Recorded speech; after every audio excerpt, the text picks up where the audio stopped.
Sunday number 13 of the NFL season, and there's a lot going on. New England and Buffalo are tied at the half, and Cleveland surprising Pittsburgh at Three Rivers. Meanwhile, down in Atlanta, New Orleans doing a number on the Falcons, and the Bengals are topping the Cardinals. Bryant Gumbel, Mike Adamle will get you all caught up in the events of week number 13, but after these messages from your local station.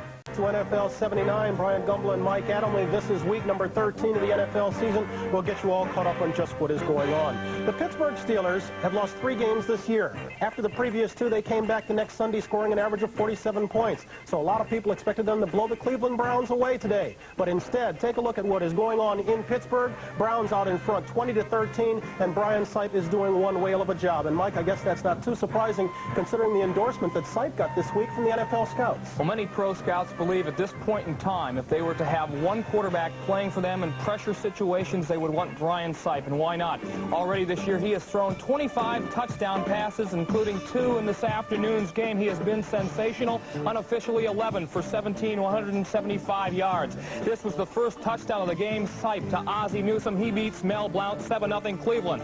Very next kickoff, Larry Anderson fumbles the ball. It is picked up by Clinton Burrell, but he can't hang on. Finally, Ron Bolton falls on a 3. They couldn't score a touchdown. Cockcroft settled for a field goal, 10-0 Cleveland. Bradshaw came right back, found John Stallworth for 31 yards right here. Stallworth on the season, over 1,000 yards worth of receptions. That is tops in the NFL. Set off a Pittsburgh field goal to make it 10-3.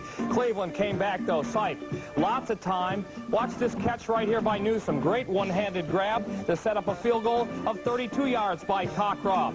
Pittsburgh, it looks like a touchdown here. Benny Cunningham cannot hang on. They had to settle for a field goal by Matt Barr, 13-6 at this point. Sipe, watch this catch by Dave Logan with Ron Johnson draped all over him. He hangs on, 20-6, and then they make it 20-13, a 2-yarder. Bradshaw to Franco Harris, 20-13. That's the way that game stands. And you remember back on October 7th, the game in Cleveland. That's right. 51-35. Sipe threw 5 touchdown passes. Pittsburgh defense still having to master that great air game by the Browns. Still a lot of football that they played to, and you know, despite how great Pittsburgh is, it should be noted the day they turned the ball over and led to a field goal, their 44th turnover of the year. Hard to believe. That's tops in the league, especially for a good club.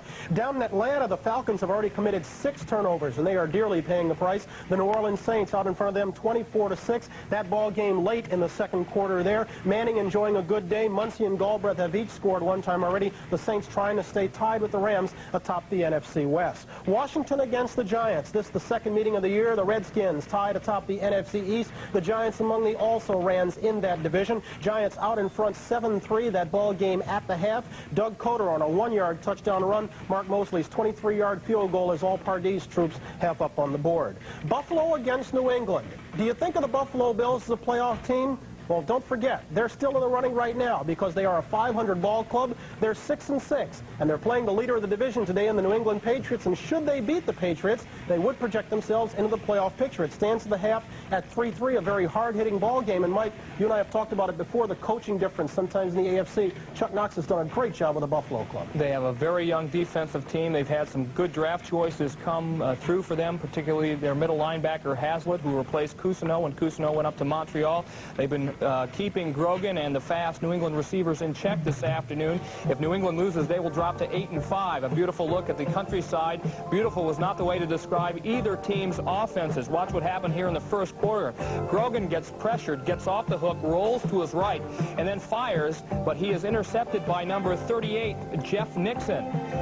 Buffalo could not capitalize on the turnover, and New England got the ball back.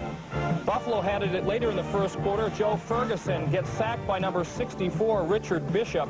And New England leads the NFL with 52 sacks.